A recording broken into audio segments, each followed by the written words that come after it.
Audio கரெக்டா இருக்காப்பா? எனக்கு பெருசா பேச தெரியாது. பேசிக்கலி நான் கொஞ்சம் ஷை டைப்பு.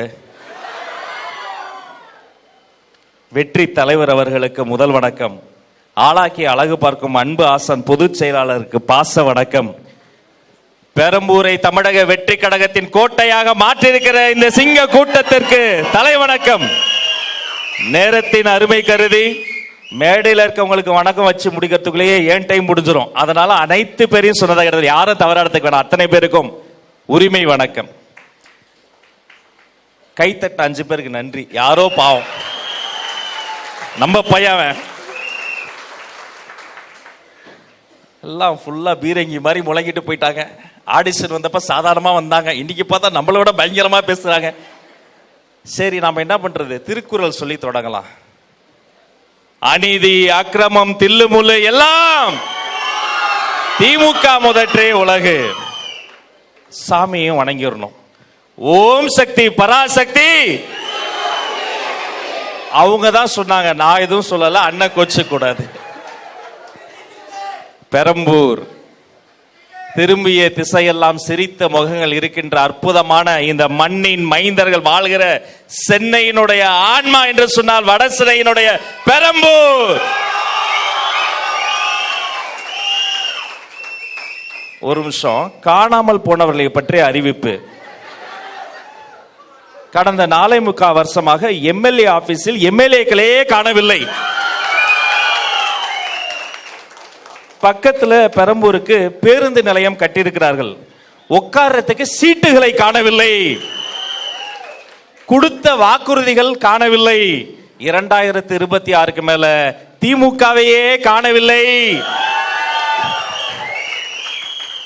அதுல அண்ணன் சாதாரண ஆளா அவரு ஒட்டுமொத்த தமிழகத்திலேயே முத்து முத்தாக அந்த மண்ணின் மைந்தர்கள்லாம் மாவட்டங்களை மாற்றிக்கொண்டு பல சிறப்புகளை செய்கிற பொழுது சிறப்புக்கெல்லாம் சிறப்பு செய்யற மாதிரி எங்க பொதுச்செயலாளருடைய செல்ல புள்ள இந்த பெரம்பூர் மண்ணை வெற்றி கோட்டையாக மாற்றி இருக்கக்கூடிய அன்பு சகோதரர் சிவா அவர்கள்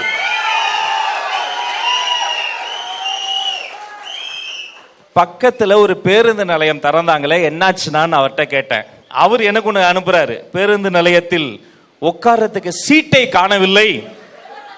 உலகத்திலேயே உட்கார்றதுக்கு சீட்டு போடாம ஒரு பேருந்து நிலையம் கட்டிய உலக சாதனை செய்தது இந்த ஆளும் திமுக அரசாங்கம் மட்டும்தான்.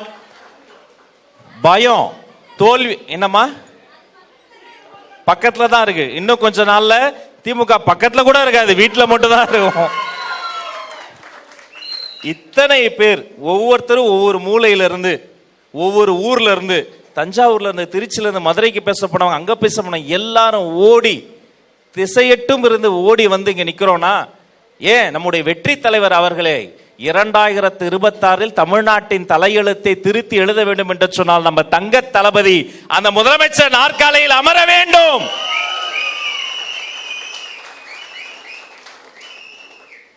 அது உங்கள் கையில் இருக்கிறது. செயல் வீரர்களே, எலெக்ஷன் அன்னைக்கு நமது வாக்காளர்களின் கைகளில் வெற்றி வாக்கு மை வரணும். அந்த மை வாக்காளர்கள் கைக்கு வரணும்னா நம்ம அத்தனை பேருக்குள்ளாரையும் ஒரு மை வரணும். அது பேர் ஒற்றுமை. ஒற்றுமை ஒற்றுமை அது தானா வரும். ஏன் தெரியுமா? நம்மளுக்குள்ள ஏன் ஒற்றுமை வரும்னா நம்ம வெற்றி தலைவரிடம் ஒரு மை இருக்கிறது. அது நேர்மை, அது வாய்மை, அது தூய்மை. இதே மண்ணில் இதே ஊரில் ஒவ்வொரு தெருவிலும் ஒவ்வொரு வீட்டிலும் வீட்டுக்கு வீடு விஜய், தமிழ்நாட்டுக்காக விஜய் என்று முழக்கத்தோடு செல்லுங்கள். மக்கள் உங்களை வரவேற்க தயாரா இருக்கிறாங்க. மீதி எல்லாத்துக்கும் பதில் சொன்னாங்களே, வீட்டுக்கு வீடு விஜய்னு எங்க பொதுச் செயலாளர் சொன்னதுக்கு இப்போ வரைக்கும் அவங்களால மறுப்போ பதிலோ சொல்ல முடியல. ஏன் தெரியுமா? உண்மையில் ஒவ்வொரு வீட்லயும் ஒரு விஜய் இருக்கிறாரு. அவர் அண்ணனா, தம்பியா, அக்காவா, தங்கச்சியா, அப்பாவா, அம்மாவா, ஒரு வாக்காளரா இருக்கிறாரு.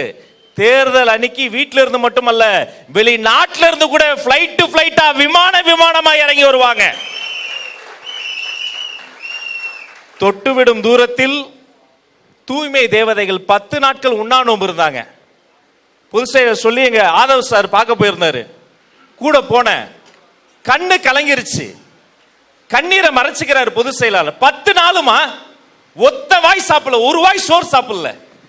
நான் தழுதழுத்து கேட்கிறாங்க, ஏன் சாப்பிட்றதானே சிஸ்டர், ஏன் சாப்பிட மாட்டீங்க? அந்த அம்மா சொல்லுது அண்ணன் கையை பிடிச்சிக்கிட்டு, சார் எங்களுக்கு ஒன்றும் வேணாம் சார், சாப்பாடுலாம் வேணாம் சார், இலவச கையுறை அதெல்லாம் ஒன்றும் வேணாம் சார், எனக்கு மரியாதை வேணும் சார், மதிப்பு வேணும் சார், என் பிள்ளைக்கு எதிர்காலம் வேணும் சார், இவ்வளவும் வேணும் சார். அதுக்கு 2026 தளபதி தான் தமிழ்நாட்டுக்கு முதலமைச்சர் வேணும் சார். ஆசிரியர்கள் போராட்டம் உடனே போங்க அப்படின்னாரு. நாங்க ஓடி போய் பார்த்தேன். வகுப்பறையில் நிற்க வேண்டிய ஆசிரியர்கள் வாசல்ல வந்து நிக்கிறாங்க, கையை பிடிச்சுக்கிட்டு அழுகுறாங்க. ஏன் சார் இப்படி இருக்கீங்க? ஒரு ஆசிரியர் பாதிக்கப்பட்ட அந்த நாடே பாதிக்கும், வருங்காலத்துடைய தலைமுறையே போயிடும்.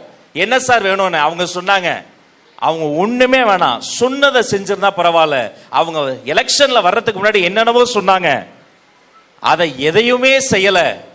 அவங்க சொன்னதை செய்யலனா சொல்வதை செய்யக்கூடிய தளபதி அவர்கள் தான் தமிழ்நாட்டின் முதலமைச்சர் அவர்கள் ஆசிரியர்கள் சொல்றாங்க, மாணவர்கள் சொல்றாங்க, மீனவர்கள் சொல்றாங்க, விவசாயிகள் முதல் விஞ்ஞானி இதைத்தான் சொல்றாங்க. நீங்க பார்த்துக்கிட்டே இருப்பீங்க தலைப்பு செய்திகள்ல. ஒவ்வொரு நாளும் சாயங்காலம் ஆச்சுதான் நான் பசங்க கூட அப்படியே வண்டியில போகும்போது கேட்டுக்கிட்டே இருப்பேன், பா இன்னைக்கு யாருப்பா, இன்னைக்கு யாருப்பா. ஒவ்வொரு நாளும் கொத்து கொத்தாக பல ஜாம்பவான்கள் நமது கடகத்தை நோக்கி ஈர்ப்பு விசையால, புவி ஈர்ப்பு விசையால இந்த பூமி பந்தின் மீது எல்லோரும் அப்படியே வருவதை போல அரசியல் ஈர்ப்பு விசையோட கட்சியில வந்துகிட்டே இருக்கிறாங்க. ஏன் நம்ம புரசை பாபு அண்ணனே எவ்வளவு பெரிய திமிங்கலம் இந்த சமுத்திரத்துக்குள்ள வந்திருக்கு, ஒரு நல்ல கரவொலி தாங்க அவருக்கு.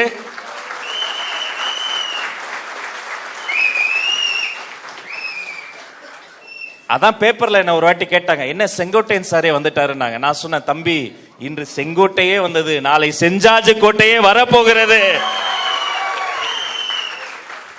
சாதாரண ஆள் அல்ல, 28 ஆண்டுகளினுடைய உழைப்பு.